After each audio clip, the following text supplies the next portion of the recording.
harto tiempo antes de la pandemia, y antes de eso venía bien seguido. ¿Se acuerdan que vine varias veces? Y bueno, contento, como les digo, de estar nuevamente con ustedes. Les comento que traje algunos libros para que después de la puesta del sol, los que quieran adquirirlo puedan hacer. Traje el libro del Espíritu Santo, que a lo mejor ustedes ya lo tienen alguno, el Espíritu Santo y la pluralidad de Dios. Ahí lo tenemos en el auto del hermano. También traje el libro acerca del origen de la vida, el Big Bang y el Génesis. Son dos libros que a lo mejor ustedes ya conocen, pero traje también los libros nuevos que escribí el año pasado, y estos libros los escribí tratando de cumplir lo que dice la hermana de White. En uno de sus escritos dice que es necesario que se escriba un comentario de Daniel y un comentario de Apocalipsis, donde no se dedique espacio para atacar otras posiciones que dicen los futuristas, los preteristas, los católicos, los judíos, etc., sino un comentario en el cual se comente en forma correcta cada capítulo de Daniel y de Apocalipsis, con el mínimo de palabras posible, pero con toda la profundidad que merece. Y ella dice que los libros de Daniel y de Apocalipsis del pastor Urias Smith no cumplen con este requisito. Y dice que los libros del pastor Haskell, de Daniel y Apocalipsis, tampoco cumplen con este requisito porque eran muy grandes, había mucha historia. Y ella decía que debía ser algo más breve todavía. Muchos habitantes. Así que hay 300, 400 millones de personas que hablan urdu. Y les comento esto porque esta idea de escribir un libro de Daniel y de Apocalipsis para llegar a todo el mundo, al parecer, ¿verdad?, viene de Dios. Y los libros los tenemos acá también. Estos libros se pueden regalar. Ustedes pueden comprar también para regalar a visitas, amigos, porque no solamente es para que lo entendamos nosotros. Como les digo, el propósito no es entregar algo muy complejo ni decir todo lo que piensan todos los grupos, sino interpretar en forma correcta. Así que sería un buen regalo para que ustedes pudieran hacer a alguien que es un interesado, alguien que quiere conquistar para el Señor. Bueno, y después de esto vamos a hablar del tema de hoy. Mi hermano Matías, ¿verdad? Mi hermano Matías me había pedido que yo hablara acerca de la humanidad de Cristo. Porque en este tema de la teología de la última generación es clave poder saber con qué naturaleza humana vino Cristo. Todos concordamos en que Jesús es divino y humano. Pero ¿qué tan humano, verdad? ¿Es humano, vino como humano como Adán antes de la caída o como humano como el Adán después de la caída? Son preguntas importantes que hay que hacernos. Ahora, yo quiero decirle algo antes de abrir la palabra de Dios, y es que el mundo cristiano y el mundo judío, a través de toda la historia, se ha visto afectado por la tradición. La tradición es una carga que tenemos que llevar, y mientras más nos desprendamos de las tradiciones, más correctamente comprenderemos la palabra de Dios. Si nosotros pudiéramos salir de un mundo en el cual no tenemos ninguna información en la mente y pudiéramos estudiar directamente la palabra de Dios sin ningún preconcepto de ningún lado, podríamos entender en una forma muy ingenua, muy clara, muy sana la palabra de Dios. Si solo el Espíritu Santo pudiera ser la única influencia en nuestra mente para entender la palabra, podríamos entender la verdad en su pureza. Pero cuando nosotros leemos la Biblia, tenemos preconceptos, tenemos tradiciones, tenemos cosas aprendidas. Por ejemplo, les cuento que yo, cuando llegué a la iglesia, era católico. Nunca había leído una Biblia en mi vida y en mi casa tampoco había Biblia. Entonces yo leía la Biblia en Apocalipsis, el quinto sello, cuando dice debajo del altar las almas de los que habían sido muertos. Yo como católico pensaba que el altar era una especie de gruta donde estaba la Virgen, porque un católico habla del altar de la Virgen, o esa es la idea. Entonces yo en mi mente, yo leía el texto, lo leía directo de la Biblia, pero en mi mente yo tenía un altar de la Biblia, y cuando dice di las almas, yo como católico imaginaba las almas en el purgatorio. Entonces, fíjense ustedes que imaginaba algo completamente distinto. ¿Por qué? Porque ya tenía ideas anteriores. Y esas ideas anteriores me hacían ver la Biblia de una forma equivocada. Entonces nosotros debemos orar no tanto para que Dios nos dé, digamos, el conocimiento de los sabios, de los filósofos, de los grandes teólogos, sino al revés, para que Dios nos haga olvidar todo lo que hemos aprendido de hombres y podamos nosotros comprender lo que el Espíritu Santo nos quiere decir. Ese es el propósito. Y bueno, nuestros pioneros, cuando ellos descubrieron las verdades del tiempo del fin, descubrieron que Cristo volvería en 1844, que después se dieron cuenta de que en realidad no volvería, sino que el santuario sería purificado, el celestial. Todos ellos venían de alguna iglesia anterior, porque Estados Unidos, a diferencia de Chile, no era un país católico en el siglo XIX, era un país protestante. Por lo tanto, todos venían de alguna iglesia evangélica. Y la iglesia pentecostal, que es nosotros en Chile, cuando hablamos de evangélicos, imaginamos los hermanos pentecostales, porque es lo más común en el mundo evangélico. Pero la iglesia evangélica pentecostal, como nosotros la conocemos, también nació en ese tiempo, como parte de un movimiento, ¿verdad?, carismático. Pero la iglesia pentecostal, como nosotros la conocemos, tampoco existía en Estados Unidos en ese tiempo. ¿Qué significaba ser evangélico en ese tiempo? Los evangélicos eran iglesias estudiosas de la Biblia. No es que los pioneros se pusieron estudiosos cuando llegaron. Ellos ya eran estudiosos de antes. Ellos conocían la Biblia, algunos casi de memoria. Entonces, decir que vienen de una iglesia evangélica es decir que vienen de una iglesia metodista, donde habían universidades, los pastores eran teólogos. Porque hoy en día, cuando hablamos de un pastor evangélico, pensamos cualquier hermano consagrado, ¿verdad?, que puede que ni siquiera tenga cuarto medio, pero el hermano es consagrado, entregado al Señor, ¿verdad? Y él es nombrado pastor. Pero en Estados Unidos, en el siglo XIX, un pastor evangélico, fuera metodista, bautista o de la iglesia que fuera, todos habían estudiado teología en la universidad y muchos de ellos tenían doctorado, sabían griego, sabían hebreo, sabían arameo. Entonces, estos pioneros nuestros eran laicos, no eran teólogos, pero venían de iglesias estudiosas. Entonces, como venían de iglesias estudiosas, tenían diferentes ideas. Y por eso es que en los congresos sabáticos del año 1858, que hubieron varios, dice la hermana de White que había tantas discusiones entre ellos. A veces uno se levantaba y se iba enojado. ¿Y por qué discutían tanto? Porque para poder llegar a la doctrina bíblica, era difícil que los que venían de una iglesia y veían la Biblia de una forma, aceptaran lo que decía otro hermano que venía de otra iglesia y la veía de otra forma.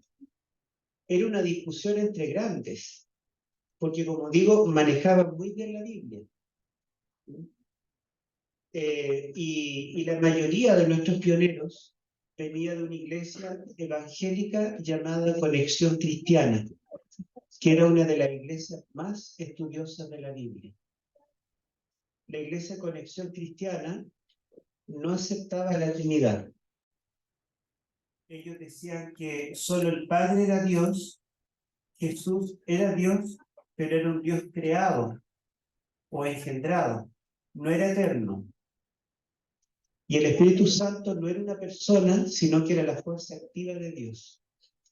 De esa iglesia Conexión Cristiana salió el movimiento adventista y salieron los testigos de Jehová. Entonces, no es extraño que ustedes encuentren publicaciones de nuestros pioneros que digan que el Espíritu Santo es una fuerza. Yo cuando me hice adventista, me acuerdo, visité la casa de un hermano que a lo mejor ustedes han escuchado de él, que ya descansa en el Señor, el hermano Andrés Altea. Él era de Pudahuel, y el hermano era el único hermano del distrito que tenía una gran biblioteca. Cientos de libros, tenía casi toda su casa con libros. Entonces yo encontré los comentarios de Daniel de Apocalipsis del pastor Urias Smith, y se los pedí prestados, y los leí. Pero me llamó la atención que cuando él comenta Apocalipsis capítulo 1, cuando habla de Jesús, no, cuando es en el capítulo 3, versículo 18 me parece, donde dice en el mensaje de la Odisea que Él es el principio de la creación de Dios, ¿verdad? Él dice allí, el pastor Urias Smith, que Jesús fue el primer ser que Dios creó. Jesús es como un ángel, fue creado por Dios, pero no es un ángel más, es el ángel más importante porque es el principio de la creación de Dios. La palabra principio en griego puede significar más de una cosa. La palabra es arjé, y el Padre en Apocalipsis 1:8 es llamado también el principio, el arjeo, el principio y el fin. Bueno, en ese sentido Jesús es el principio de la creación. En un sentido activo, Él es el que dio inicio a la creación, pero no es creado. Sin embargo, el pastor Urias Smith allí nos decía que Jesús había sido el primer ser creado. Y este libro se publicó, digamos, por mucho tiempo, y Thomas y David eran los primeros colportores que llegaron a Chile, traían los libros del pastor Urias Smith en inglés, ¿verdad? Daniel y Apocalipsis.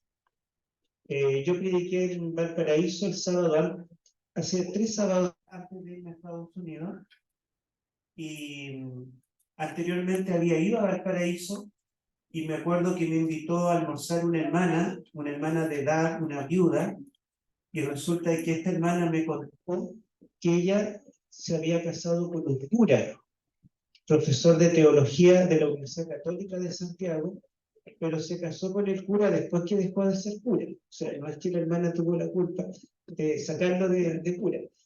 Él se dio cuenta que estaba errado en su iglesia, y cuando conoce a la hermana que era adventista, ella le dio estudios bíblicos antes de casarse. Y bueno, él se hizo muy fiel a la iglesia. Entonces la hermana me regaló algunos libros de su esposo que había muerto, y me regaló el primer ejemplar que vendieron Thomas y David en Chile del comentario de Urias Smith en inglés. Y lo tengo de 1800 y tanto.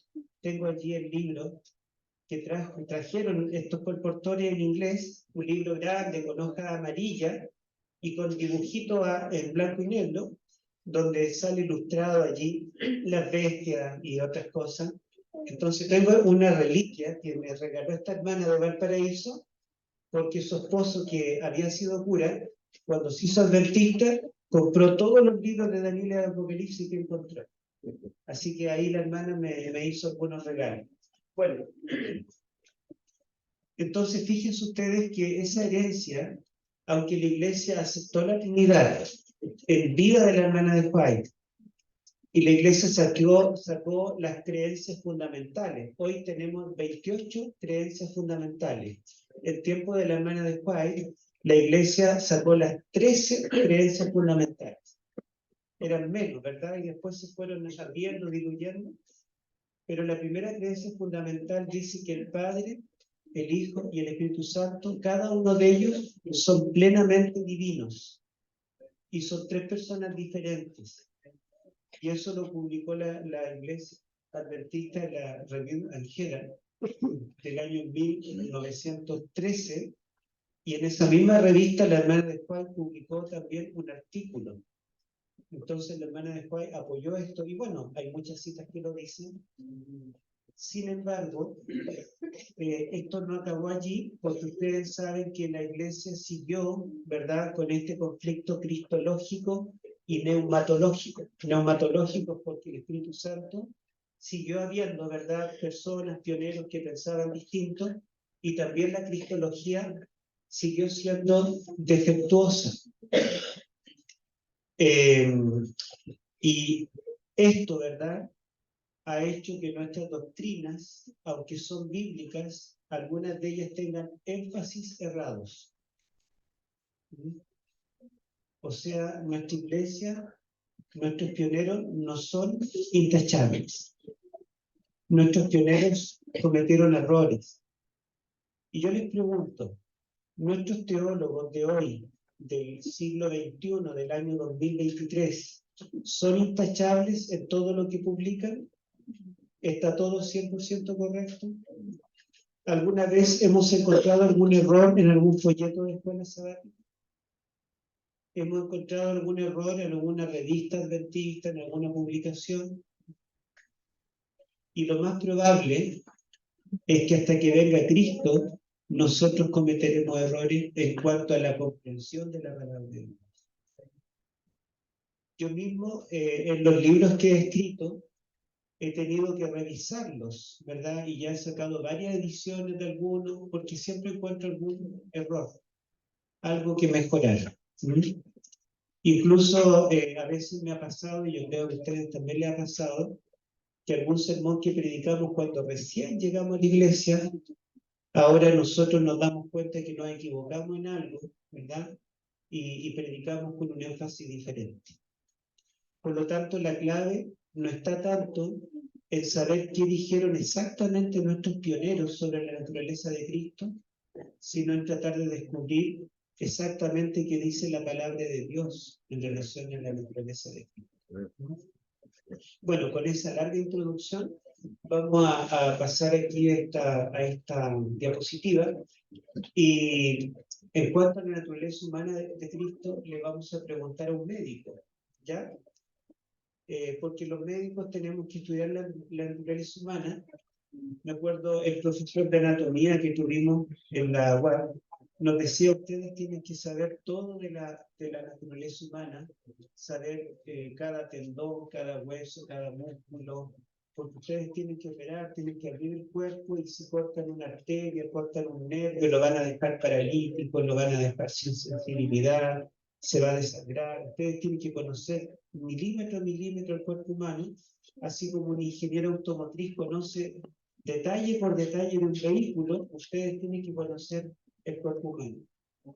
Y dentro de la medicina también hay que estudiar el desarrollo humano, desde que es concebido, ¿verdad? Toda la etapa biológica, cada semana hay libros de biología donde describen cómo va cambiando el ser humano en el vientre, ¿verdad? Cada semana el desarrollo. Hay que saber en qué semana se forman los ojos, en qué semana ya comienza a palpitar el corazón, en qué semana los riñones comienzan a funcionar solos, y hay que ir estudiando cada detalle. En los tiempos de Cleopatra, porque Cleopatra fue médica, ¿verdad? Cleopatra aprendió como 15 idiomas y también estudió medicina. Y para poder conocer cómo era el embrión y el feto, ella mandó embarazar a varias niñas esclavas en distintas etapas, y después que ya todas estaban embarazadas, unas con 1 semana, 2 semanas, 3 semanas, 1 mes, 2 meses, 3 meses, hasta casi 9 meses, ella las hizo asesinar a todas y les abrió el vientre a todas, cortó esos embriones y fetos y los describió cada uno de ellos en cada una de las etapas del desarrollo. Porque los médicos tienen que saber lo que pasa en cada etapa. Lamentablemente, en esos tiempos, ¿verdad?, la vida humana no tenía valor cuando era un esclavo. y ella mandó a matar a esos jóvenes y a esos bebés, ¿cierto?, que estaban en el vientre, como si nada. Hoy en día los médicos contamos con algunas imágenes, ¿verdad?, ecografías en 3D, contamos con distintos tipos de estudios, ¿verdad? Al sacar parte del líquido amniótico con una jeringa se pueden medir algunas propiedades químicas, ¿verdad?, en cada etapa del desarrollo. En fin, hay otros recursos que permiten, ¿cierto?, no llegar a la barbarie que llegó Cleopatra. Pero sí el médico, ¿verdad?, tiene que estudiar al ser humano desde antes que nazca hasta el momento de la muerte. Y parte del estudio, ¿verdad?, tiene que ver también con el desarrollo de la niñez y la adolescencia. El médico debe saber cuánto pesa un niño a los 2 años, o cuánto mide, y si eso es normal en relación al estándar, al resto de los niños. El médico tiene que saber a qué edad un niño ya comienza a decir las primeras palabras, a qué edad puede comenzar a comer sólidos, porque las mamás, ¿verdad?, cuando son primerizas sobre todo, le preguntan al médico, le dicen, ¿es normal que mi hijo esté haciendo esto? ¿Es normal que todavía no camine? Y el médico tiene que saber etapa por etapa cómo es el desarrollo humano. Entonces yo creo que es muy importante saber qué dice Lucas, el médico amado, cuando habla de la naturaleza humana de Cristo. Bueno, vamos a avanzar acá. A ver si...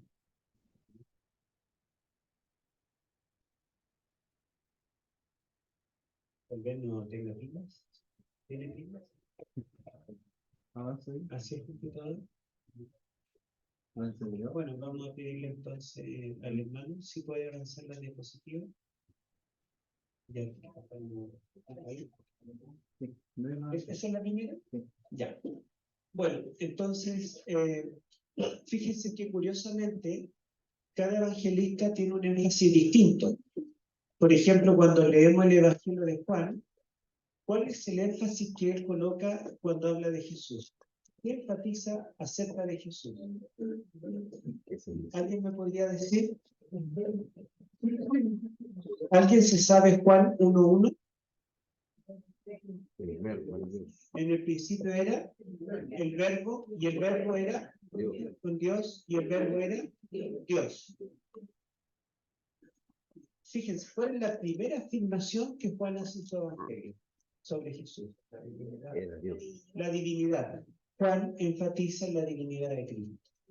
Los 4 evangelios nos dicen que Jesús es Dios. Pero ¿quién lo enfatiza desde el primer versículo hasta el último versículo? Juan. Cuando Jesús resucita, ¿verdad? Y después de que aparece a los 10 y no estaba Tomás, y después vuelve a aparecer y está Tomás, y allí termina prácticamente el Evangelio de Juan, y Jesús le dice a Tomás que toque su herida, ¿se acuerdan? Bueno, Tomás, que era el más incrédulo, termina reconociendo, tú eres Dios, ¿se acuerdan? Dice, tú eres Dios. Entonces fíjense que el Evangelio de Juan, desde el principio hasta el final, tiene declaraciones que afirman que Jesús es Dios. ¿Y para qué comentar el recorrido, verdad? Todo el Evangelio de Juan tiene ese énfasis. ¿Significa que Juan niega la humanidad de Cristo? No, porque él dice que aquel verbo divino se hizo carne, ¿cierto? Y cuando Tomás lo toca es porque él no creía que Jesús hubiera resucitado en carne humana. Pero Jesús demuestra que él sí resucitó con carne y hueso, ¿verdad? Y por eso le dijo a Tomás que lo tocara. Sin embargo, en vez de Tomás decir, ¿eres humano?, Tomás dice, tú eres Dios. ¿Por qué? Porque el énfasis de Juan está en la divinidad. Ahora, Mateo tiene el énfasis de Cristo como el rey que esperaban los judíos.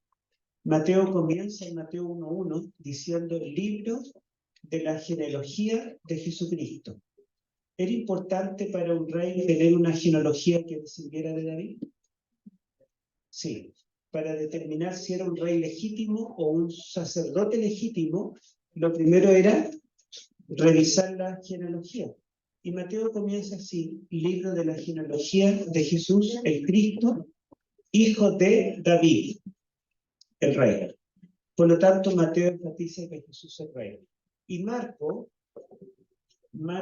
enfatiza el sacrificio de Cristo. Marcos nos dice que Jesús es el siervo sufriente que debía morir. De hecho, Marcos comienza diciendo principio del Evangelio de Jesús el Mesías, el Hijo de Dios. Voz que clama en el desierto, anunciad el camino del Señor.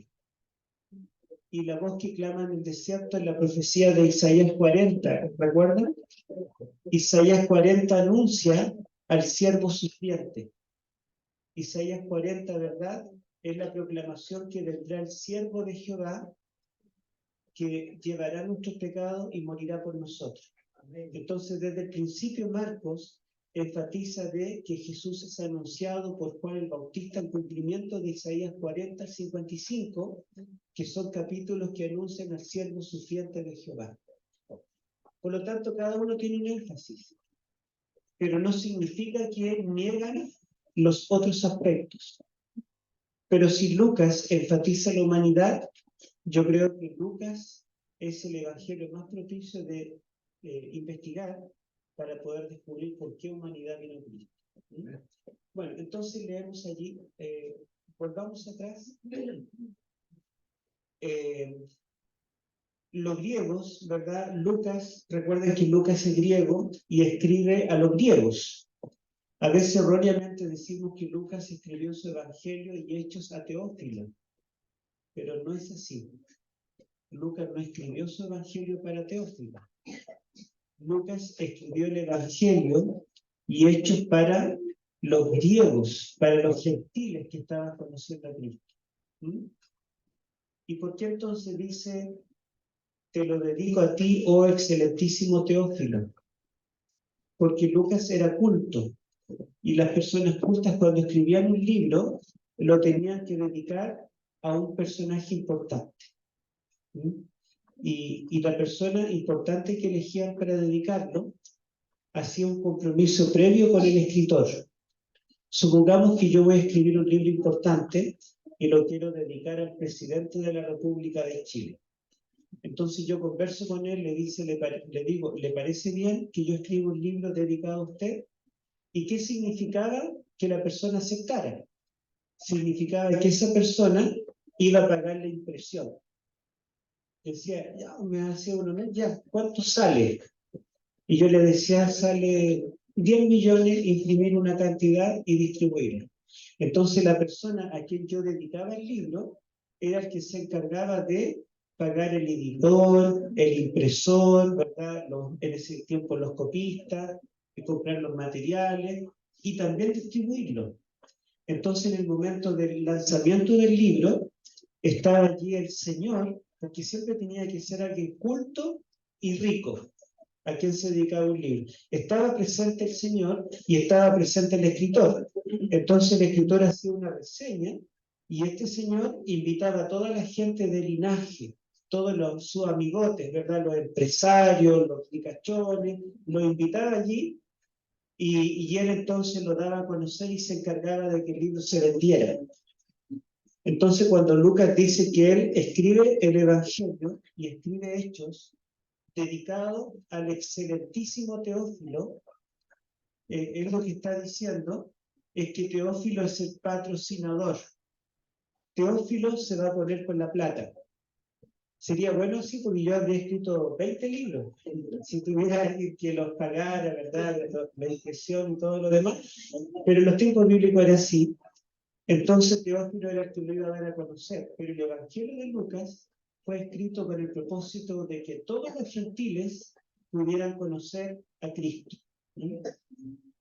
Yo creo que Teófilo, bueno, el texto lo da a entender que Teófilo también era cristiano, había aceptado el cristianismo, porque dice entre las cosas en las cuales hemos sido instruidos. Tanto Lucas como Teófilo fueron instruidos en el Evangelio.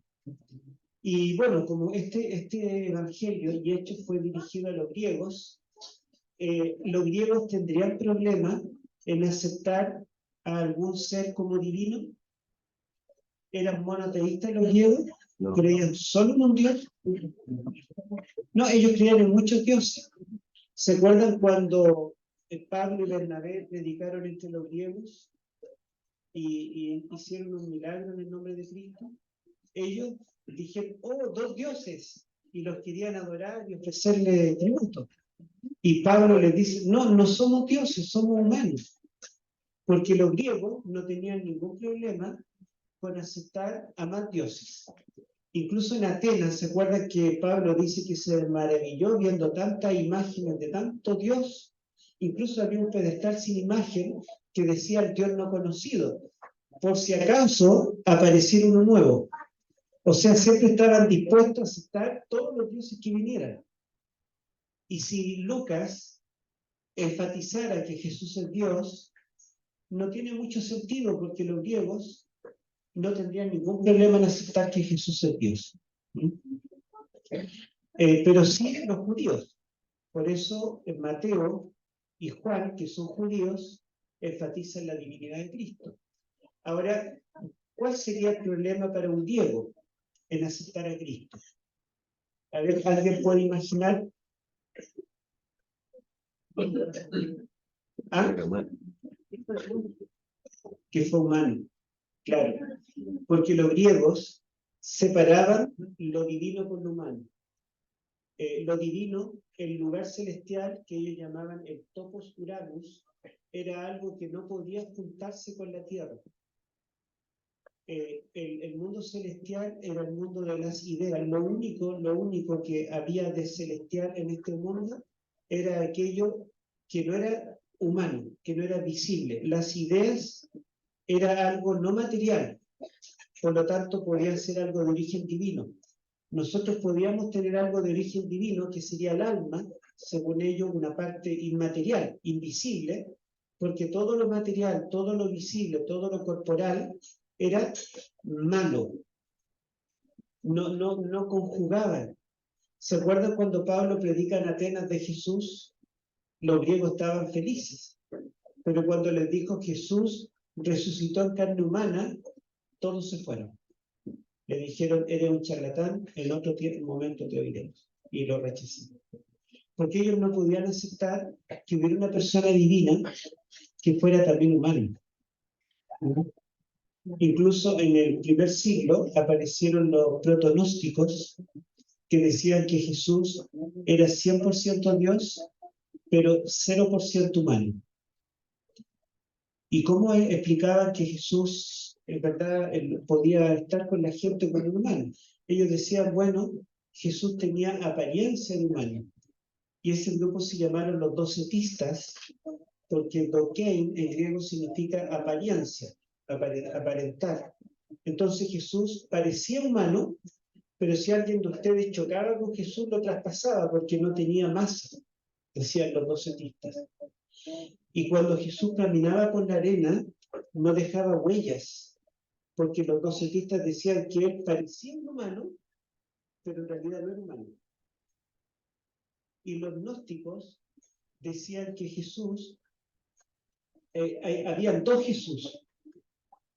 Uno era el Jesús divino y otro distinto era el Jesús humano. O sea, no era una persona con dos naturalezas, sino que eran dos personas. El Jesús humano nació de José y María. No nació en forma milagrosa. José era el papá que tuvo intimidad con María y nació Jesús de Nazaret. Él era un carpintero común y corriente.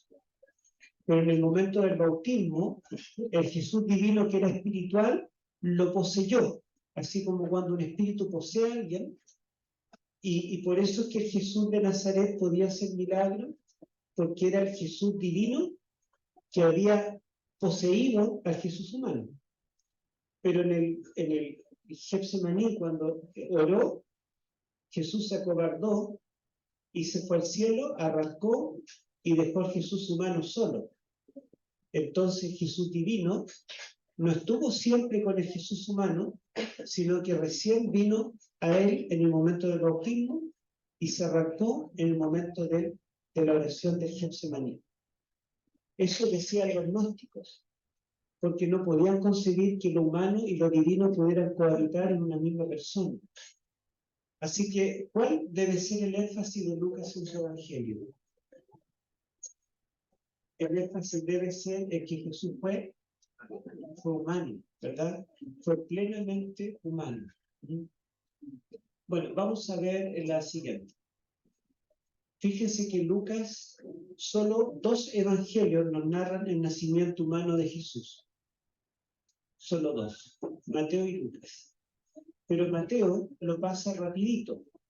Sin embargo, Lucas es el que más detalles nos da del nacimiento humano de Jesús, y Lucas nos dice que Jesús nació como un humano de la Virgen María, ¿verdad? A través de un parto, como cualquier otro ser humano.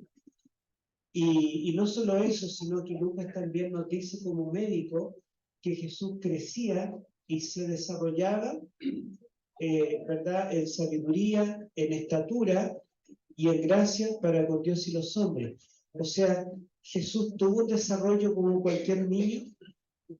Jesús tuvo que aprender a hablar, aprender a comer. Cuando era bebé, la Virgen María le daba la comida. Bueno, pero era Dios.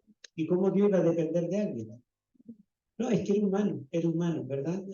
Hay un evangelio apócrifo, que es el evangelio de Matías, que dice que Jesús desde bebé lo sabía todo y lo podía todo. Entonces, cuando Jesús nació y la Virgen María lo abrazó, dijo: mi bebé, Jesús le dijo: hola María, aquí estoy. Porque él ya hablaba, era Dios. Y Jesús, cuando era chiquito y jugaba con barro, hacía figuritas, hacía pajaritos, después le daba vida. Soplaba y el pajarito volaba, porque él desde chiquitito usaba su poder divino y tenía todas las facultades, no tuvo que aprender nada. Bueno, eso no es bíblico. Eso no es bíblico. Lo que Lucas nos dice es que Jesús nació como cualquier bebé y tuvo un desarrollo como cualquier bebé. Lucas es el único evangelio que nos cuenta un incidente de la adolescencia de Jesús. Lucas nos dice que cuando tenía 12 años, Jesús se quedó en el templo, ¿se acuerdan ustedes? Y conversaba con los sabios, con los rabinos, ¿cierto? Y Jesús les dio a entender que él era el sustituto del hombre. En esa Pascua, ese cordero que habían sacrificado, ¿verdad? Lo representaba él. Y Jesús pudo explicar dimensiones del plan de salvación que los grandes sabios de su tiempo no comprendían. Entonces Jesús ya a los 12 años, Lucas nos dice, tenía conciencia de quién él era y a qué venía. Y Lucas después se explaya, ¿verdad?, en el resto de Cristo como humano. Fíjense que Lucas es el que más destaca a Cristo, no solo como humano, sino como humanitario. Jesús era amigo de ricos y de pobres, de mujeres y de hombres, de niños y de ancianos, de publicanos, de leprosos, ¿verdad?, de todo tipo de personas. Jesús se identificaba con toda la gente. Alguien podría decir, quizá una dama, pero Jesús no fue mujer, fue hombre, entonces no se identifica conmigo.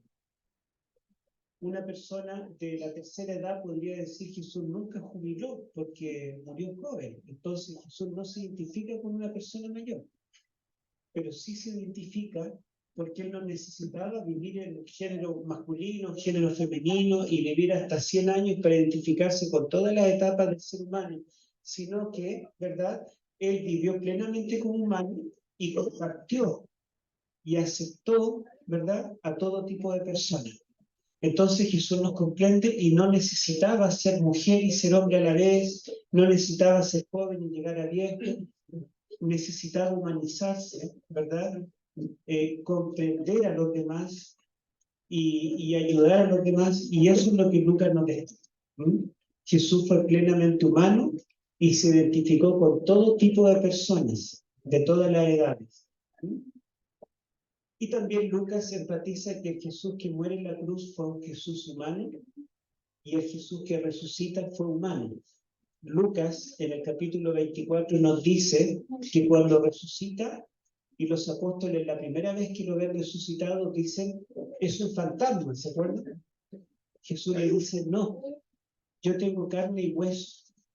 O sea, nos queda claro por Lucas que el Jesús humano que resucitó, después de resucitado, no era un ser espiritual, sino que era un ser humano con carne y hueso como nosotros.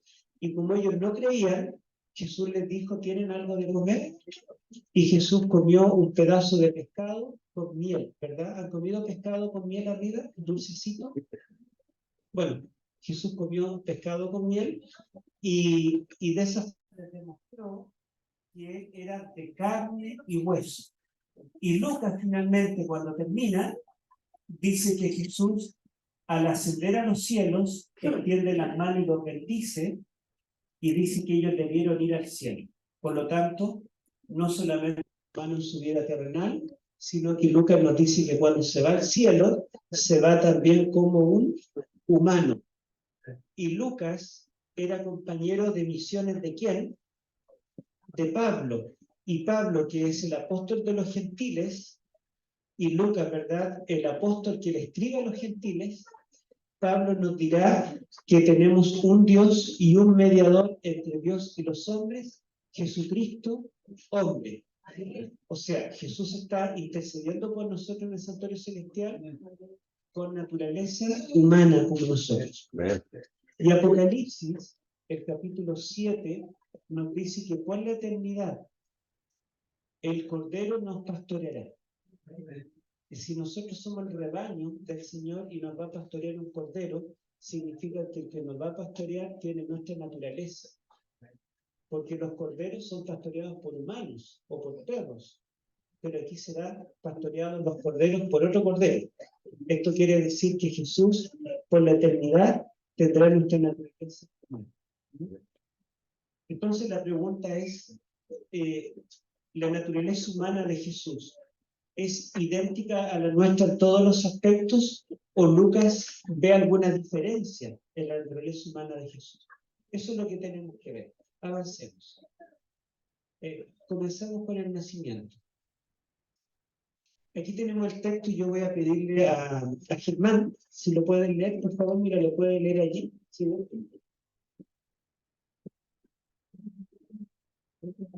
¿Sí? Entonces el ángel le dijo, María, no temas, porque has hallado gracia delante de Dios. Concebirás en tu vientre y darás a luz un hijo, y llamarás su nombre Jesús. Este será grande y será llamado Hijo del Altísimo. El Señor de Dios le dará el trono de David, su padre. Reinará sobre la casa de Jacob para siempre, y su reino no tendrá fin. Entonces María preguntó al ángel, ¿cómo será esto? Pues no conozco varón. Respondió el ángel y le dijo, el Espíritu Santo vendrá sobre ti, y el poder del Altísimo te cubrirá con su sombra. Por lo cual también el santo ser que van a nacer será llamado Hijo de Dios. Bueno, acá entonces tenemos el relato del nacimiento de Jesús y noten ustedes que Lucas no solo enfatiza que Jesús es humano y que nace de una mujer, ¿verdad? Y que es concebido en el vientre de la mujer y que se desarrolla en el vientre de María, sino que Lucas destaca también que ese ser santo que nacerá será llamado Hijo de Dios. Y les dice 2 veces. A ver si funciona el puntero acá. Pero fíjense que arriba, en el versículo 32, dice, este será grande y será llamado Hijo del Altísimo. Y después, en el versículo 35 dice, el Espíritu Santo vendrá sobre ti y el poder del Altísimo te cubrirá con su sombra. Por lo cual también el santo ser que va a nacer será llamado Hijo de Dios. Entonces, primero dice que él será, este niño, bebé humano, será hijo del Altísimo también, o hijo de Dios. Yo pregunto, ¿cuántos de ustedes nacieron como humanos de una mujer? A ver, que levanten la mano. Bueno, la mayoría, ¿cierto? Todos, bien. ¿Cuántos de ustedes nacieron desde el vientre como hijos o hijas de Dios? Desde el nacimiento de la mamá. ¿Sí? Algunos nacieron como hijos de Dios. Ya. Bueno, y lo que significa hijo de Dios o hijo del Altísimo en el lenguaje de Lucas. Mire, Lucas escribe a los gentiles, a los cristianos de origen gentiles, y a los prosélitos, que eran como los que iban a las sinagogas judías para aprender del judaísmo. Y Biblia usaban el mundo gentil, los gentiles en el tiempo de Lucas, y me refiero al Antiguo Testamento, porque el Nuevo todavía se estaba estudiando. Ellos usaban la Septuaginta, que era la traducción griega del Antiguo Testamento. Y la Septuaginta usaba la frase hijo de en un modo semita. Hijo de es una forma de transformar un adjetivo en sustantivo, porque en los idiomas semitas había muy pocos adjetivos. Los adjetivos son las palabras que describen a alguien. Por ejemplo, si yo digo que este púlpito es grande, es pesado, es sólido, todo lo que yo diga son adjetivos. En los tiempos bíblicos no existían muchos adjetivos. Entonces los mismos sustantivos se transformaban en adjetivos cuando anteponían la frase hijo de. Por ejemplo, si no existe la palabra grande, ¿cómo yo puedo decir que grande usando sustantivo? Sin haber adjetivo. Existe el sustantivo grandeza, pero no existe el adjetivo grande. ¿Cómo lo digo? Este púlpito es hijo de grandeza o hijo de la grandeza. Si no existe el sustantivo, el adjetivo pesado, pero existe el sustantivo pesadez, yo diría es hijo de pesadez. ¿Se da cuenta? Bueno, Jesús cuando a Santiago Juan les puso un sobrenombre, ¿se acuerdan qué sobrenombre les puso? Juaniges. ¿Y qué significa? Hijos del trueno.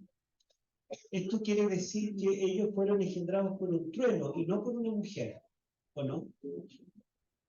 O la mamá o el papá se llamaba trueno. Tampoco. Hijos del trueno quiere decir iracundos, explosivos, ¿verdad? Así como el trueno explota, ¿verdad? Y nos asusta a todos, Santiago y Juan en cualquier momento explotaban y asustaban a todos. Entonces, hijos del trueno no significa literalmente que hayan sido engendrados por un trueno. Significa que son iracundos. Lucas utiliza mucho estas frases hijo de. Por ejemplo, Lucas nos habla de los hijos de paz. Significa que la mamá se llamaba Paz. ¿Quiénes son los hijos de paz en Lucas? Las personas pacíficas, pacificadoras. Es un adjetivo, es una calificación. Está describiendo a estas personas. ¿Quiénes son los hijos de luz en Lucas? Lucas habla de los hijos de luz y los hijos de las tinieblas. Los hijos de luz son las personas que están iluminadas por el Espíritu Santo. Y los hijos de tinieblas son los que no han discernido la verdad. Entonces, no tiene que ver con engendrar o con origen, tiene que ver con características de las personas. Entonces, ¿qué significará Lucas para sus lectores de origen griego que están familiarizados con la Septuaginta? ¿Qué significará que Jesús es hijo del Altísimo o que es hijo de Dios? ¿Qué significará? ¿Ah? Que Dios. Que Dios, que es divino.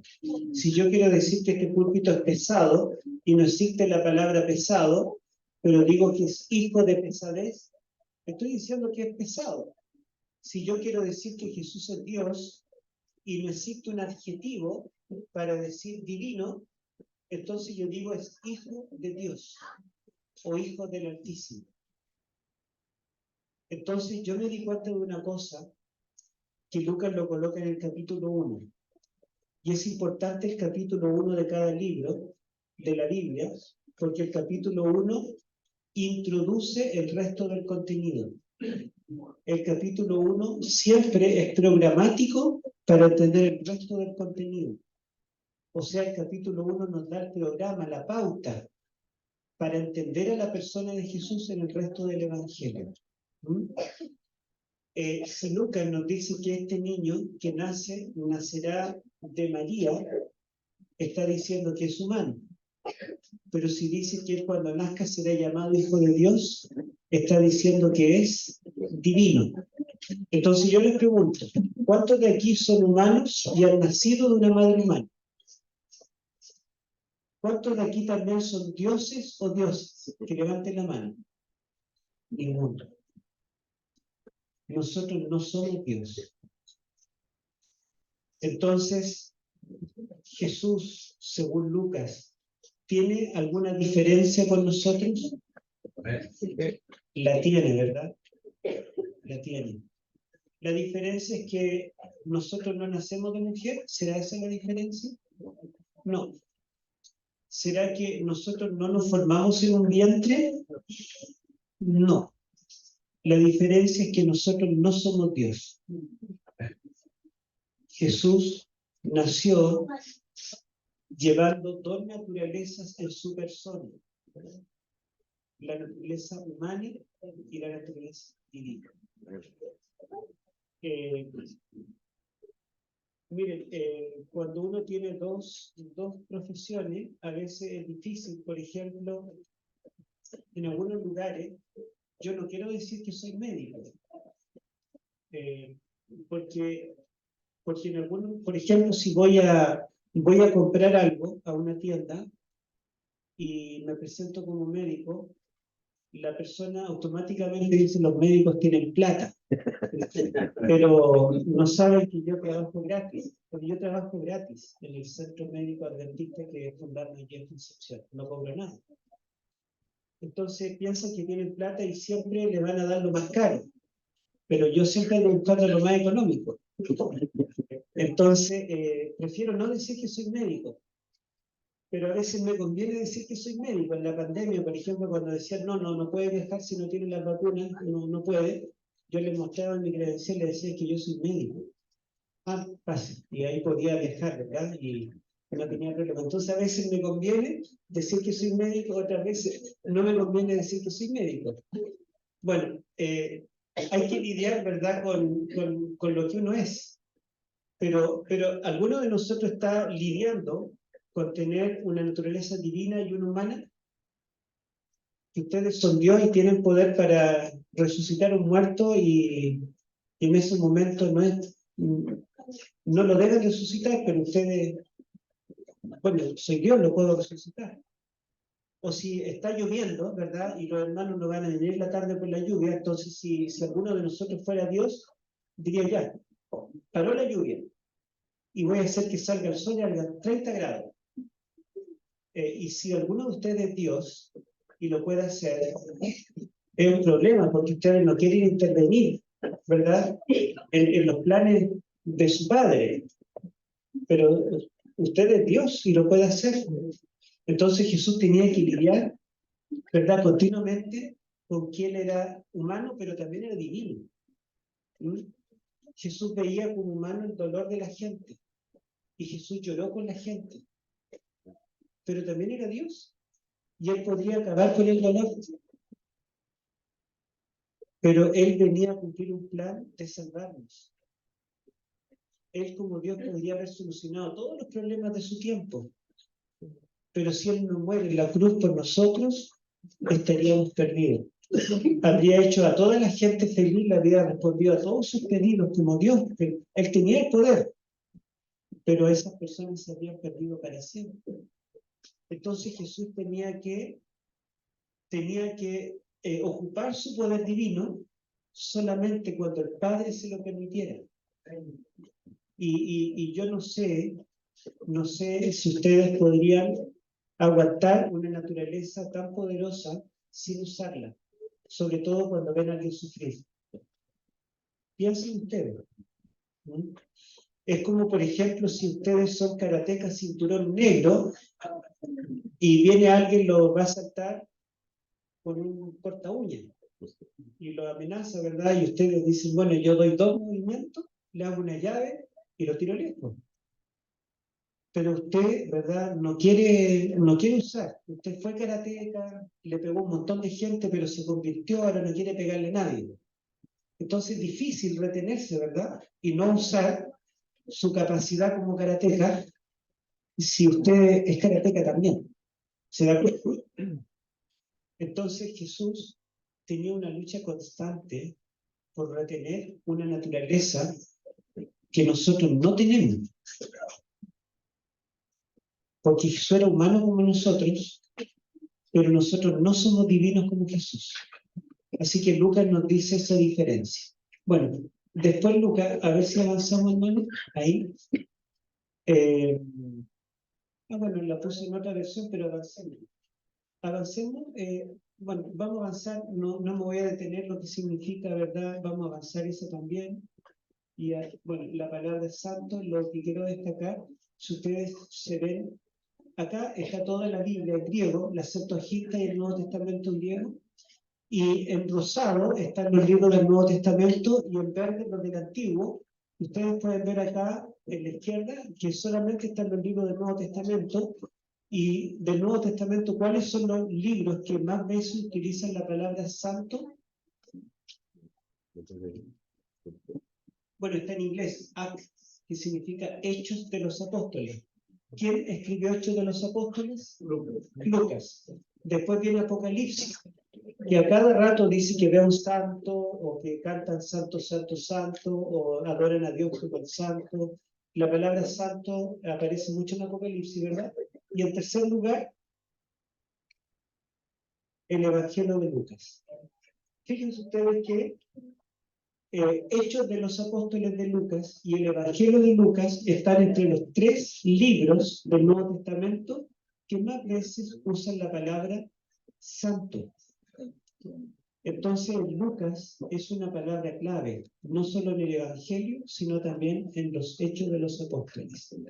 Y la palabra santo, el significado de la palabra es el significado que le da el Antiguo Testamento, en Levíticos. Santo es alguien separado para Dios.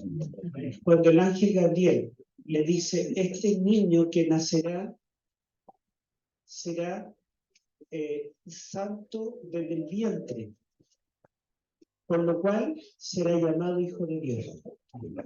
¿Qué significa que él sería santo desde el vientre? Y él está separado, ¿verdad?, del resto de los seres humanos como alguien especial. Esto permite que él sea llamado Dios desde el nacimiento. ¿Alguno de nosotros nació santo? Yo cuando era católico me enseñaron que nacíamos santos. Y cuando moría un bebé antes del bautismo, nos decían que él era un angelito, que se había ido al cielo, porque ese bebé todavía no había pecado.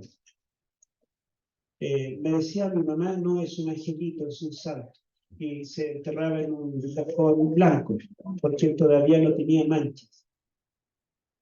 Pero si ese bebé murió, ¿verdad? Ese bebé hipotético, ¿cierto? La Biblia nos dice que el pecado nos somete a la muerte. Por causa del pecado de Adán, todos mueren, dice Pablo en Romanos 5. Si no hubiera sido porque Adán y Eva pecaron, nosotros no moriríamos, porque Dios nos creó con el propósito de que viviéramos para siempre. Entonces estamos sujetos a la muerte por causa del pecado de Adán y Eva. Y aunque un bebé nace sin culpa, no ha cometido pecados, ¿verdad? Nace lamentablemente con la herencia mortal del hombre caído. Amén. Y por eso los bebés mueren también. Pero Jesús, a diferencia de los demás bebés que nacen, ¿verdad?, con esa tendencia y en ese camino, Jesús es llamado santo, es apartado. Jesús tiene una diferencia. Y por eso que él puede ser llamado divino. Vamos a avanzar. Avancemos a la siguiente. A ver, voy a probar yo, hermano. Ya. Bueno, vamos a colocar acá, me interesa, esto. Mire, en Lucas capítulo 1, siguiendo con Lucas, Lucas introduce el nacimiento de Juan el Bautista y el de Jesús. ¿Sí? Y ambos son anunciados por el ángel Gabriel. Y cuando Lucas introduce a Juan el Bautista, Lucas lo coloca en paralelo con Sansón. ¿Ya? Ustedes dirán, ¿pero qué tiene que ver Sansón con Juan el Bautista? Sansón era mujeriego, Juan el Bautista nunca se casó, Sansón era fuerte, ¿verdad? Y Juan el Bautista era frágil, le cortaron la cabeza y no pudo defenderse. Sansón, en lugar de dejarse cortar la cabeza, ¿verdad? Lo mataba todo antes. No se parece. Pero Lucas hace un juego de palabras y quiere que nosotros pensemos Juan el Bautista como un nuevo Sansón. Miren, dice, por ejemplo, que el que anunció el nacimiento de Juan el Bautista fue el ángel Gabriel, ¿se acuerdan? Y se acuerdan que el nacimiento de Sansón fue anunciado también por un ángel a su madre. Ambos fueron anunciados por un ángel. ¿Todos los profetas bíblicos fueron anunciados por un ángel? No. En segundo lugar, la madre de Juan el Bautista era estéril, ¿se acuerdan? Elizabeth. Y la madre de Sansón también era estéril. O sea, ambos nacen por intervención sobrenatural de Dios. Dios tiene que hacer un milagro, porque aparte de que Elizabeth era estéril, ya había pasado como 20 años en la menopausia. O sea, no tenía óvulos. No tenía ninguna alternativa de ser madre. Su hipófisis ya no producía, digamos, las hormonas que estimulan a los ovarios para producir estrógenos. No había posibilidad. Y el útero de Elizabeth estaba atrofiado, como una mujer de 80, 90 años. No tenía, ¿verdad?, digamos, las células necesarias para que pudiera anidar allí un embrión. Pero ¿cómo es posible que nació? Bueno, el Creador hizo un milagro, ¿verdad? Abrió ese vientre estéril y mandó un ángel para que lo comunicara a Zacarías. Algo similar pasó, ¿verdad?, con la madre de Sansón. Bueno, se le dice en Lucas 1:15 ¿cómo se llama papá? Zacarías, dice, mira, el niño será nazareo desde el vientre, no beberá vino ni sidra, y nunca le cortarás el cabello. Entonces Juan el Bautista tenía el cabello largo. Y lo mismo le dice en Jueces 1:14 el ángel a la madre de Sansón. El niño no beberá vino ni sidra, sino que será nazareo desde el vientre y nunca le cortarás el cabello. Entonces los dos eran nazareos, los dos usaban el pelo largo. Ahora Juan el Bautista nació en un tiempo de opresión para su pueblo por parte de un reino extranjero, porque recuerden que los judíos estaban oprimidos por los romanos. Y en ese tiempo los judíos anhelaban que naciera el Mesías para que los librara de los romanos. Sansón nació en un tiempo en el que el pueblo de Dios también estaba oprimido por un reino extranjero, los filisteos. Y ellos oraban para que naciera alguien que los librara de los filisteos. Juan el Bautista murió por la ambición de una mujer, ¿se acuerdan que lo ofrecieron hasta la mitad del reino? Y allí, ¿verdad?, esa dama influyó en Herodes para que le cortaran la cabeza a Juan, y eso fue, cierto, por el interés, la recompensa, ¿verdad?, que iba a obtener posteriormente. Y Sansón también murió por la ambición de una dama, por Dalila, ¿se acuerdan? Que le ofrecieron mucho dinero para que ella descubriera el secreto de la fuerza de Sansón, y lamentablemente por causa de eso murió también Sansón. Ambos murieron por la ambición de una dama. Y de Juan el Bautista se dice algo interesante, se dice que él será lleno del Espíritu Santo aún desde el vientre de su madre, en Lucas 1:15. ¿Y se dice lo mismo de Sansón? No, al revés. Sansón era lleno del Espíritu Santo solo en algunas ocasiones. Ahí están los textos. Cuando Sansón se veía frente a un león, dice que el Espíritu Santo venía sobre Sansón y mataba al león. Cuando lo amarraban, ¿verdad?, con cuerdas, el Espíritu Santo venía sobre Sansón y rompía las cuerdas. Cuando rodeaban los filisteos a Sansón para matarlo, el Espíritu Santo venía sobre él y mataba a los filisteos. O sea, el Espíritu Santo solo llenaba a Sansón en ocasiones especiales. Y cuando él reveló su secreto y rompió el pacto con Dios, él dijo, otra vez me levantaré, romperé las cuerdas y mataré a los filisteos. Pero dice el texto que esta vez no vino el Espíritu Santo sobre Sansón y le arrancaron los ojos. En cambio, aquí vemos una diferencia con Juan el Bautista. El ángel Gabriel dice que este niño que va a nacer será lleno del Espíritu Santo desde el vientre. Desde el vientre. O sea, Juan el Bautista tiene algo que lo hace diferente y superior a Sansón. Sin embargo, ¿significa esto que Juan el Bautista sería divino? Cuando le preguntan, ¿eres tú el Cristo? ¿Era él? No.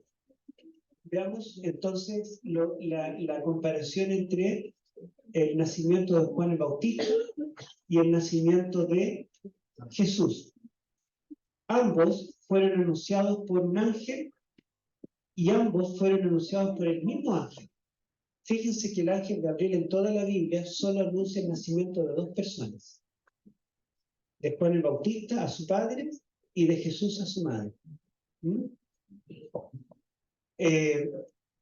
Fue el ángel Gabriel el que le da el nombre a este niño. El ángel dice, él se llamará Juan, ¿se acuerdan?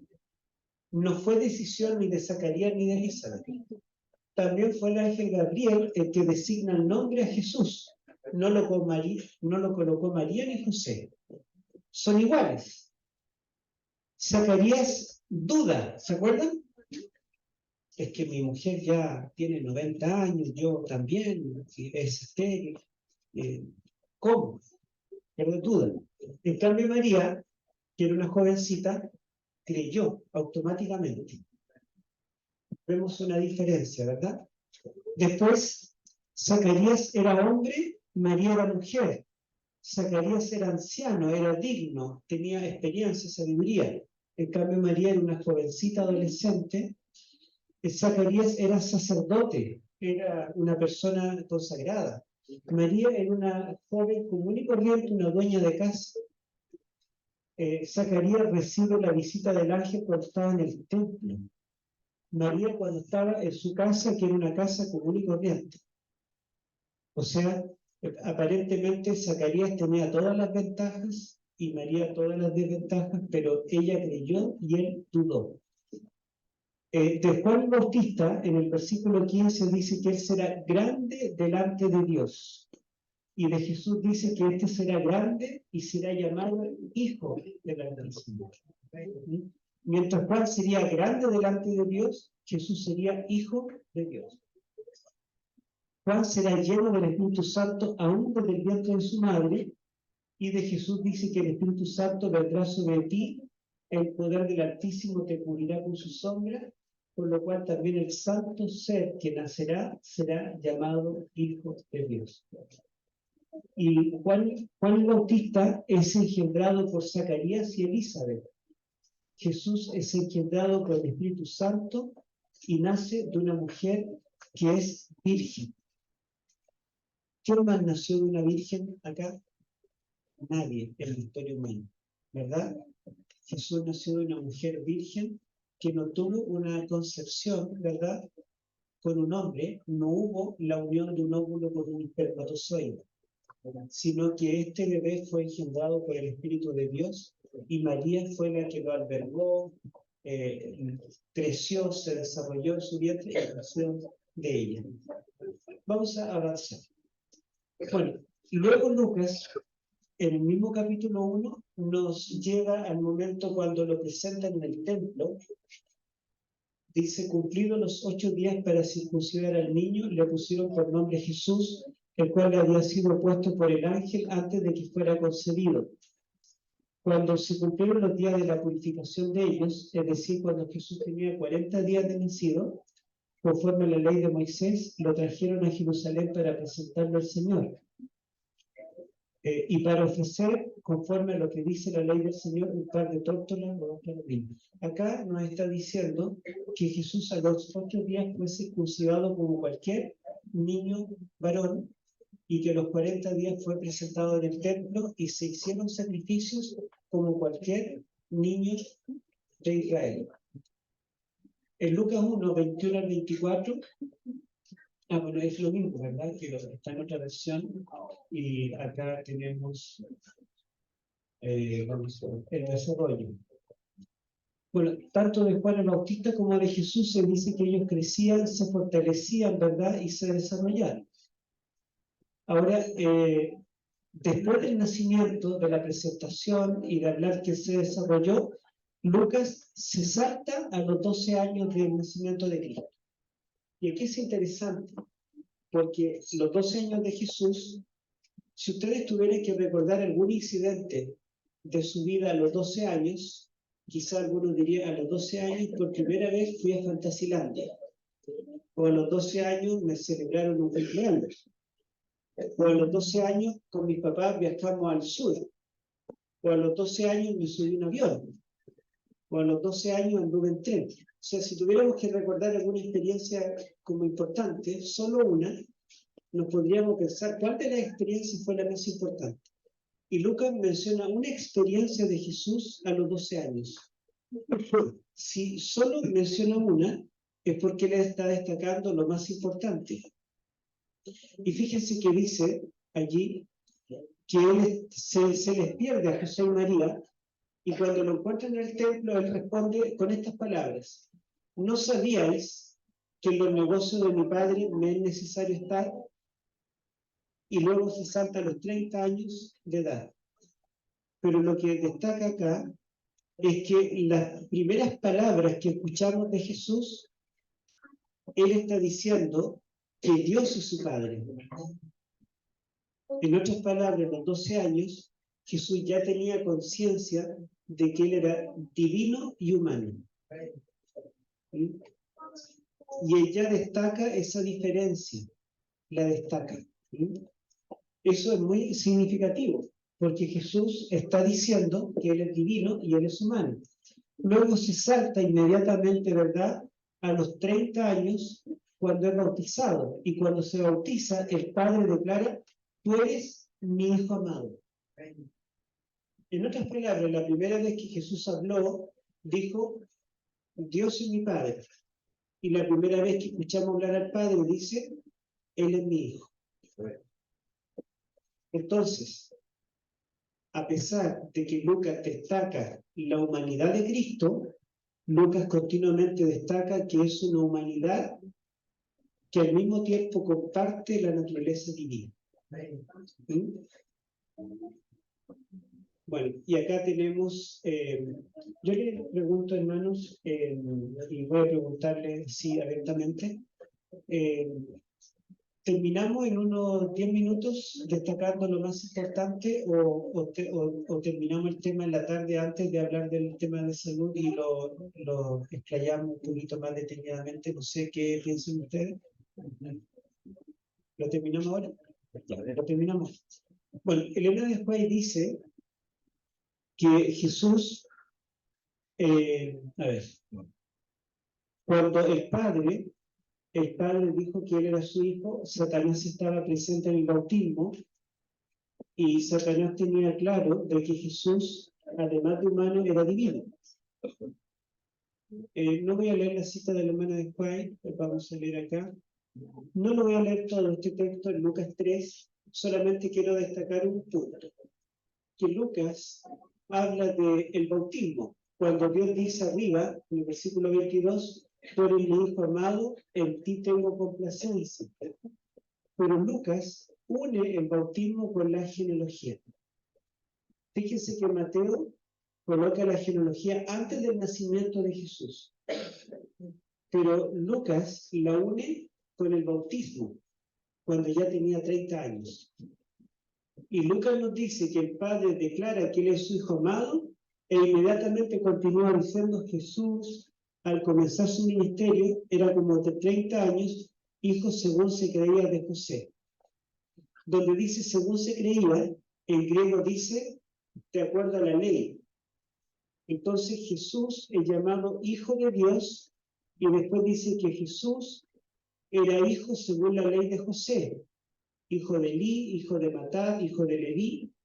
Y al final, el versículo 38, fíjense, 38, dice hijo de Enos, hijo de Set, hijo de Adán, hijo de Dios. ¿De quién era hijo Adán? De Dios. ¿Quién más es hijo de Dios en este texto? ¿Ah? Jesús. Serug, ¿era hijo de Dios o era hijo de Nacor? Obed, ¿era hijo de Dios o era hijo de Isaí?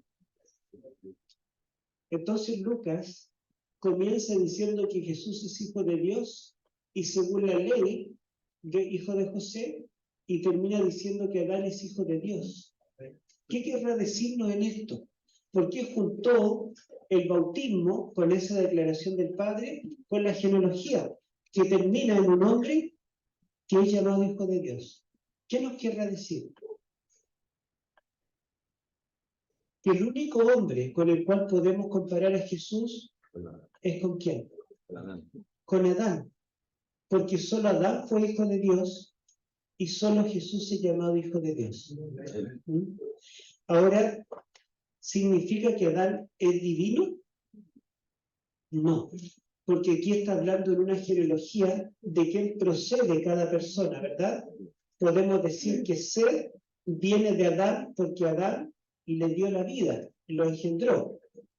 Y Adán es hijo de Dios porque Dios le da la vida, Dios lo crea, ¿verdad?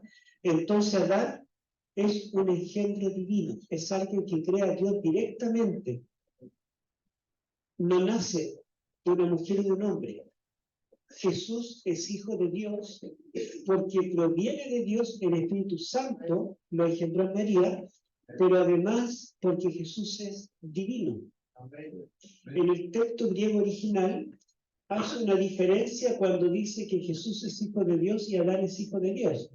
La diferencia es que en Jesús utiliza la palabra hijo, en griego Dios, y en Adán no usa la palabra hijo. Yo voy a ponerle aquí el texto griego. Miren, veamos donde dice Adán, hijo de Dios. Literalmente dice Adán de Dios. La palabra hijo no la utiliza nunca en la genealogía. Dice, por ejemplo, si leemos el 38 completo, dice de Enos, de Seth, de Adán, de Dios. Omite la palabra hijo. Solamente dice de quién viene la persona. Pero se asume que hay que agregar la palabra hijo, ¿verdad? La palabra hijo está puesta en castellano, en el griego no.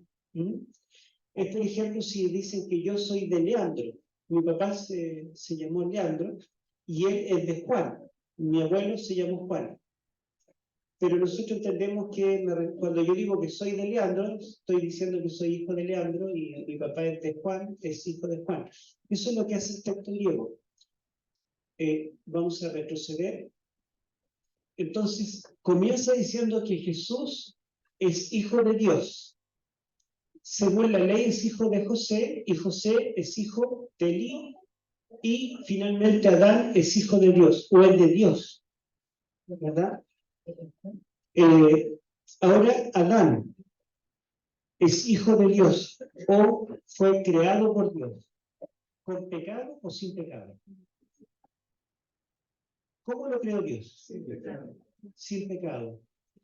Y si Lucas está colocando aquí a Jesús en paralelo con Adán, y de hecho Jesús comienza la lista y Adán termina la lista. Y si ustedes cuentan cuántas personas hay entre Jesús y Adán, hay 77 personas. Y el 77 es el número perfecto. Desde el primer Adán hasta el segundo Adán hay 77 generaciones. Entonces Jesucristo no se puede comparar con ninguno de los otros personajes que le antecedieron en su familia, porque ninguno de ellos fue engendrado por Dios. Todos ellos nacieron de un padre y una madre humanos. Solo se puede comparar con Adán cuando fue creado. Y Adán cuando fue creado sin pecado. Y Jesús cuando nace, al ser hijo de Dios, es llamado santo ser. De Jesús no podemos decir, o Jesús no podría decir como decía David, en pecado me concibió mi madre.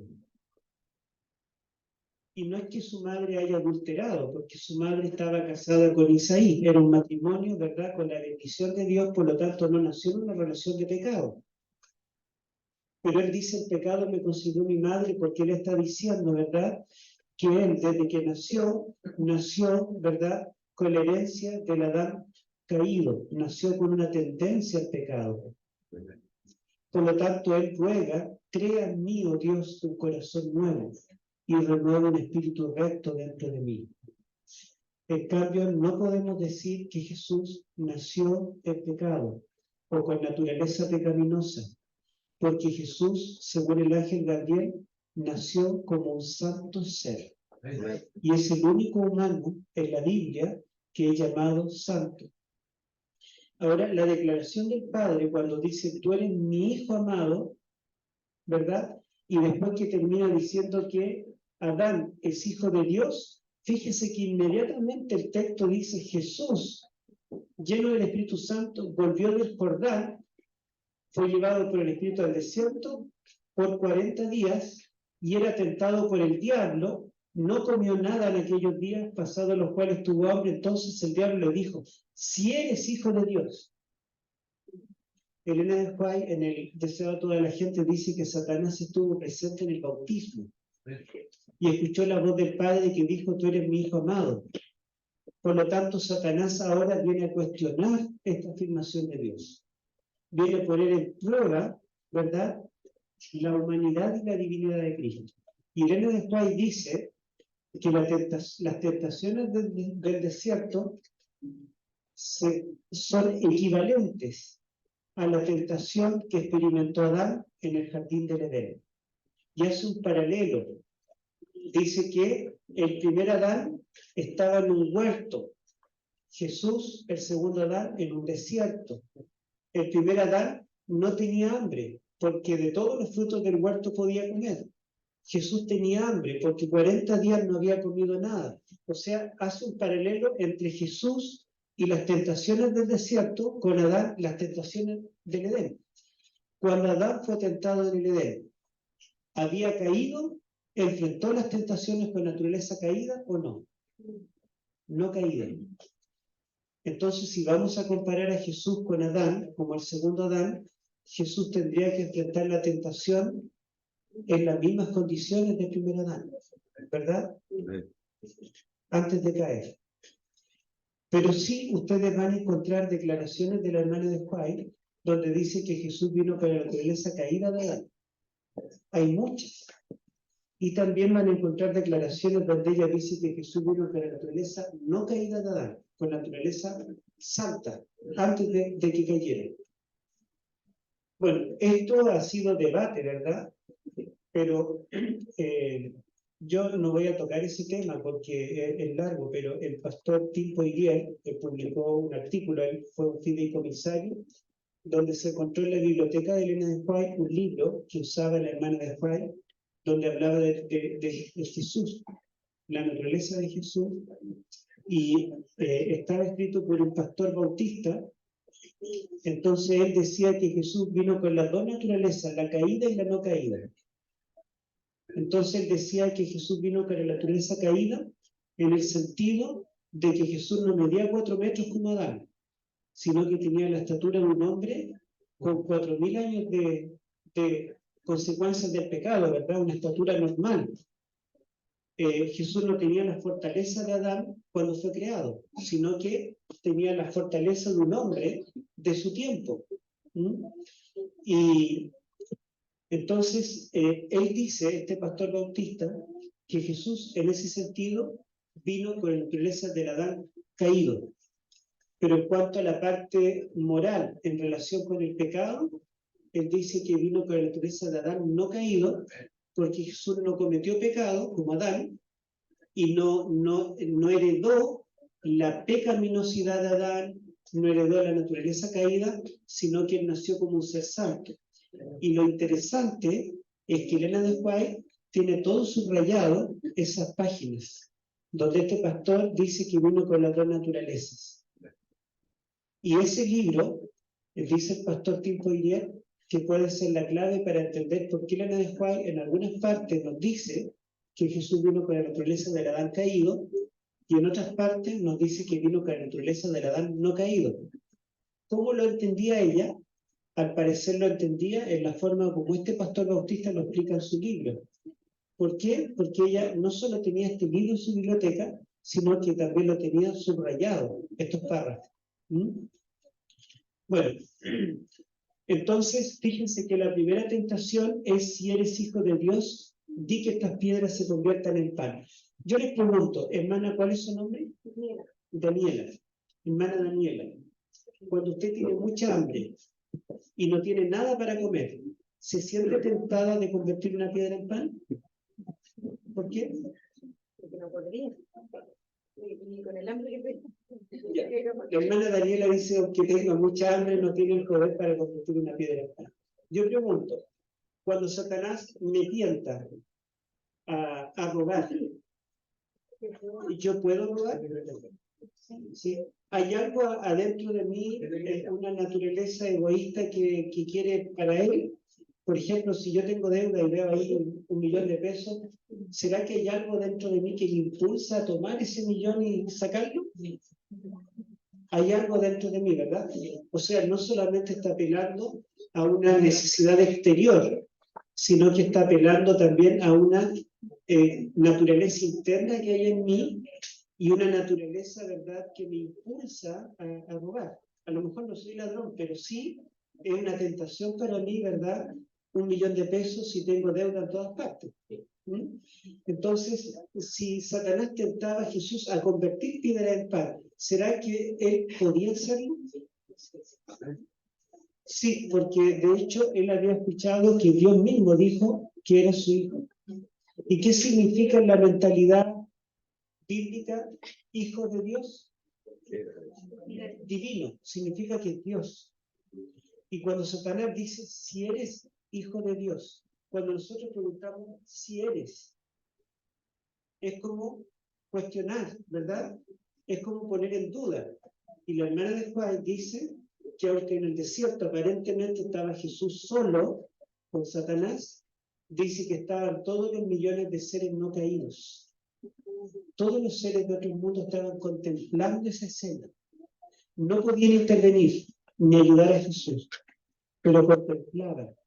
Entonces Satanás le dice, la hermana de Juan lo parafrasea así: mírate, Dios dice que eres su hijo, pero eres un miserable, débil, 40 días sin comer, estás pálido, estás flaco, ya no tienes fuerza ni de caminar, no pareces hijo de Dios. Pero demuéstralo. Todo el universo está esperando que tú demuestres que eres hijo de Dios.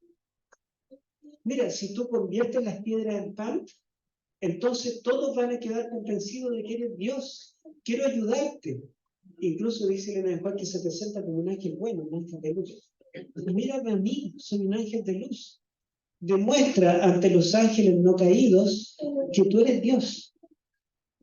Y era una tentación, ¿verdad? Para Jesús sí era una tentación. Y además era una tentación externa, porque también humanamente tenía hambre.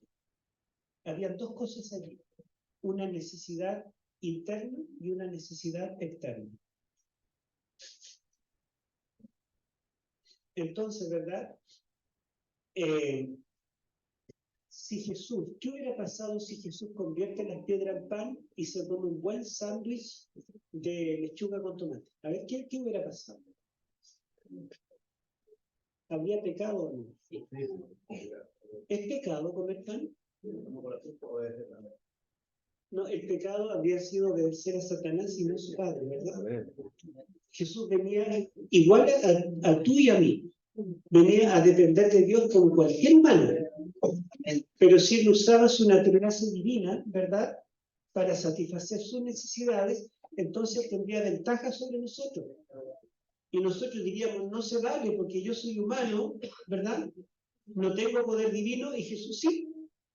Qué fácil. Pero no, Jesús venía a vivir como tú y como yo, como humano, sin ventaja. No podría ser mi ejemplo si él tuviera o hubiera usado su poder divino a voluntad en su favor.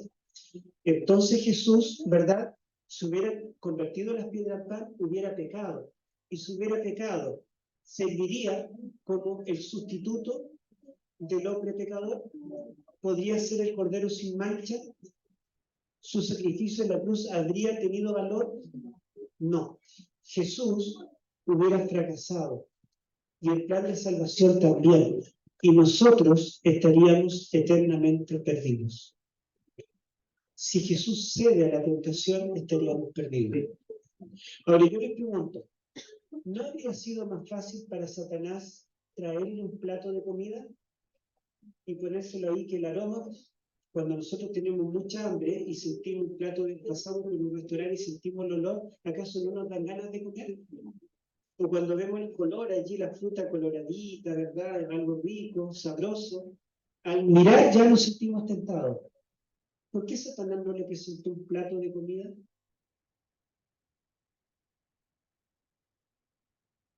Porque Satanás no buscaba que Jesús comiera, buscaba que usara su poder.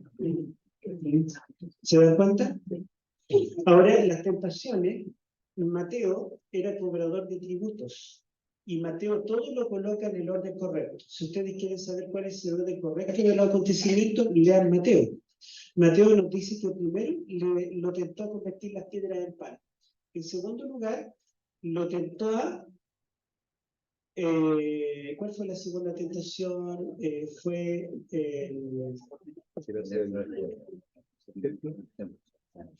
saltar del templo, claro, saltar del templo, y la tercera y última tentación fue le mostró los reinos, ¿verdad? Si se postraba y lo adoraba, le iba a dar los reinos. Pero fíjense que Lucas alteró. Miren, la segunda tentación, en versículo 5, luego lo llevó a un monte alto, le mostró los reinos y le dice, si te postras te daré los reinos. Lo coloca como la segunda tentación, pero por Mateo, que era un cobrador de tributo, tenía que llevar todo en orden preciso, porque en matemáticas, si ponemos un número antes que otro, nos da un resultado distinto, ¿verdad? Entonces, Lucas lo alteró y colocó como la última tentación, el versículo 9, le lleva a Jerusalén, lo pone en el pináculo del templo y dice, si eres hijo de Dios, tírate de aquí abajo, porque escrito está, a tus ángeles mandará. Es la última, así termina. Pero nosotros sabemos por Mateo que el orden fue distinto. ¿Por qué Lucas alteró las últimas dos tentaciones, las dio vuelta? ¿Por qué alteró el orden? Porque Lucas quiso destacar que al comienzo y al final la tentación era apelando a la divinidad de Cristo. Lucas dejó como última, como climática tentación, cuando Satanás otra vez le dice, si eres hijo de Dios, tírate. ¿Verdad? Fíjense qué interesante. Entonces Lucas está destacando esta frase, hijo de Dios. Ahora, como Jesús le había demostrado con las tentaciones anteriores que él quería depender de quién, del Padre, ¿verdad? Obedecer lo que decía la palabra de Dios. no solo de pan vivirá el hombre, sino de toda palabra que sale de la boca de Dios. Si Dios dice algo, yo quiero hacer eso que dice la palabra de Dios. Aunque yo quiera otra cosa, necesite otra cosa, haré lo que dice la palabra de Dios. Jesús le deja muy en claro que él tiene la naturaleza divina, pero no usará su naturaleza divina sin el consentimiento de la voluntad de su Padre. Entonces Satanás ahora le dice, mira, tu Padre dice esto, escrito está, palabra de Dios. La Biblia dice que a sus ángeles los mandará. Demuestra que confías en la palabra de Dios. Lánzate al vacío, entrégate a la muerte a ciegas, porque tú confías en Dios. Tú confías en la palabra de Dios y la palabra de Dios dice que Dios va a mandar a sus ángeles. Demuéstrate el universo que tú no dependerás de tu poder. No vas a hacer nada para salvarte. Lánzate y deja que sea Dios el que te rescate, que manda a sus ángeles. Porque escrito está, es palabra de Dios. El texto era correcto, pero lo estaban sacando de contexto. Lo que hace siempre el enemigo, ¿verdad? Saca los textos de contexto. Entonces aquí la gran tentación que Satanás, o el intento de Satanás en el desierto, fíjense que con Adán y Eva, él quería lograr que comieran del fruto prohibido. ¿Es que el fruto tenía un sabor amargo? ¿Es que la rama del árbol tenía espinas? ¿Era venenoso? ¿El veneno lo iba a matar? No. El fruto era agradable a la vista, ¿verdad? Al verlo, era un fruto atractivo.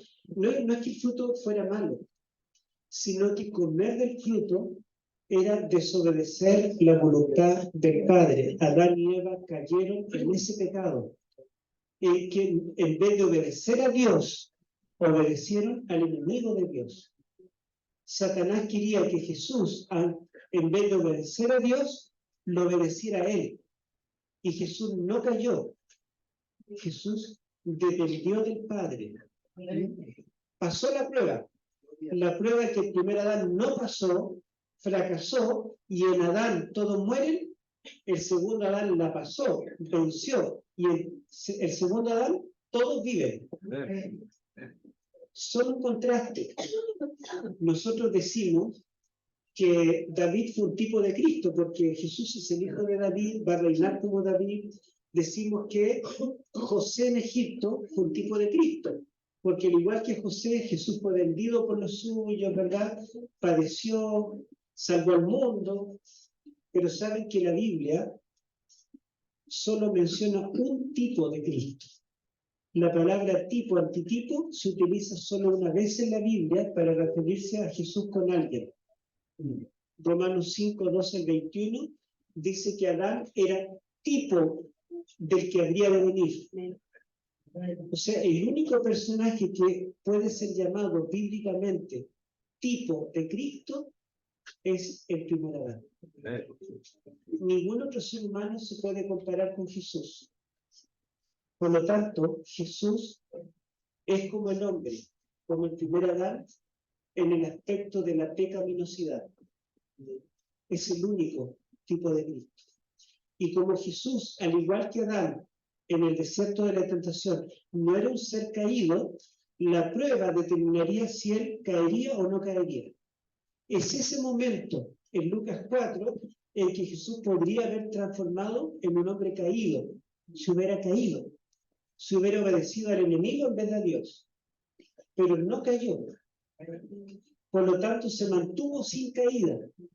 El primer Adán fue creado sin caída, perfecto, santo como Jesús, pero en la prueba cayó. Y todos nosotros heredamos esa naturaleza del primer Adán. Ya estamos terminando y bueno, ahí yo lo tengo en griego, pero miren, fíjense que la misma frase que yo tengo en rojo, Hijo de Dios, aparece en todas esas oportunidades que son claves. Bueno, Tengo varias citas de Elena de White, pero miren, a ver cuál leemos de acá. Quizás lo que yo quiero destacar es esta, miren, ahí al medio, lo que está entre comillas, que dice la Elena de White, y Cristo no había de ejercer el poder divino para su propio beneficio. Había venido para soportar la prueba como debemos soportarla nosotros, dejándonos un ejemplo de fe y sumisión. Ni en esta ocasión, ni en ninguna otra ulterior en su vida terrenal, realizó él un milagro en favor suyo. Sus obras admirables fueron todas hechas para beneficio de otros. Entonces Jesús, dice Elena de White, nunca debía usar su poder divino a su voluntad o para su beneficio, sino solamente, ¿verdad?, con el consentimiento del Padre y en favor de otros. Si Jesús usaba su poder divino, no sería, dice Elena de White, nuestro ejemplo, porque nosotros no contamos con el poder divino. Y yo tengo ahí un par de textos, no busqué exhaustivamente, solo un par de textos. Dice Jesús, nada hago por mí mismo, sino que según me enseñó el Padre, así hablo, porque el que me envió conmigo está. No me ha dejado solo el Padre, porque yo hago siempre lo que le agrada. Como el Padre me mandó, así hago. Algunos toman estas declaraciones para decir que Jesús es inferior al Padre, pero no entienden que el que habla es el Jesús encarnado, que mantiene su divinidad. Entonces, a pesar de ser divino, él dice, yo no hago mi voluntad, yo no hablo mis propias palabras, lo que el Padre me mandó, eso hago. Y Satanás siempre lo quiso desviar de su misión. ¿Cuál era la meta de la vida terrenal de Cristo? ¿Era casarse y formar una familia? ¿Cuál era la meta? Morir en nuestro lugar. Y para morir en la cruz, como el Cordero sin mancha, no debía caer. Él soportó la tentación. ¿Cuál era la tentación constante que Satanás ponía frente a él? ¿Era una mujer hermosa, atractiva que lo seducía? Esa era la tentación constante que aparecía. ¿Era robar algo? ¿Cuál es la tentación constante que todo el tiempo los evangelios nos relatan? Usar su divinidad para vencer a los romanos y reinar terrenalmente de acuerdo a las expectativas de los judíos. ¿Se acuerdan cuando él multiplica los panes y los peces en Juan capítulo 6? Dice que ellos quisieron venir y coronarlo como rey. Y Jesús se huyó. ¿Y por qué no aceptaba ser coronado como rey? Porque el reinado no era de este mundo. Porque su reino no es de este mundo. Y porque para recuperar el reino de este mundo debía morir en la cruz. Satanás le había dicho, mira, yo te devuelvo todos los reinos del mundo, si postrado me adoras. Y para Jesús hubiera sido mucho más fácil porque no habría tenido que soportar el dolor de cargar nuestro pecado. Pero Jesús sabía que la única forma de salvarnos era morir en la cruz y no intentar recuperar el reino por un camino más corto. Entonces la tentación constante era que Jesús reinara. Cuando los discípulos le decían, restaurarás el reino de Israel, ¿me puedo sentar a tu derecha? ¿Cuál de nosotros va a ser el mayor? La tentación constante era que él recuperara el reino. Eso anhelaba a su pueblo, anhelaba a sus discípulos. Jesús le había dado el gusto si hubiera reinado sin ir a la cruz, pero no nos había salvado. Y aún en los últimos momentos antes que Cristo muriera, cuando colgaba de la cruz, todavía la tentación, ¿cuál era? Desciende de la cruz, ¿verdad? Desciende de la cruz. Elena después dice que eran los demonios que hablaban a través de las multitudes, porque Satanás desesperadamente no quería que él muriera, quería que él usara su poder divino. Yo les pregunto, si a nosotros nos clavan las manos y los pies, ¿podemos descender de una cruz? ¿Jesús podía? Sí, tendría que haber usado su poder divino. Y Jesús le dijo a los discípulos cuando vinieron a prenderlo en el huerto de Getsemaní, le dice a Pedro, Pedro, guarda tu espada. Si yo dijera una palabra, vendría una legión de ángeles para defenderme. O sea, todo el tiempo Jesús pudo evitar la cruz. Todo el tiempo tuvo el poder, pero nunca lo usó. Entonces, cuando nosotros decimos que Jesús vino con naturaleza no caída y que por lo tanto todas las tentaciones fueron solamente externas, pero no había ninguna naturaleza interna a la cual Satanás pudiera apelar, no es correcto. Porque sí tenía una naturaleza interna a la cual Satanás podía apelar, pero no es una naturaleza caída, como la nuestra, sino una naturaleza divina. Y cuando decimos que Jesús vino como el Adán después de la caída, y que Jesús vino caído, y que tenía tendencia al mal, tampoco es correcto, porque Jesús no había en él tendencia al pecado.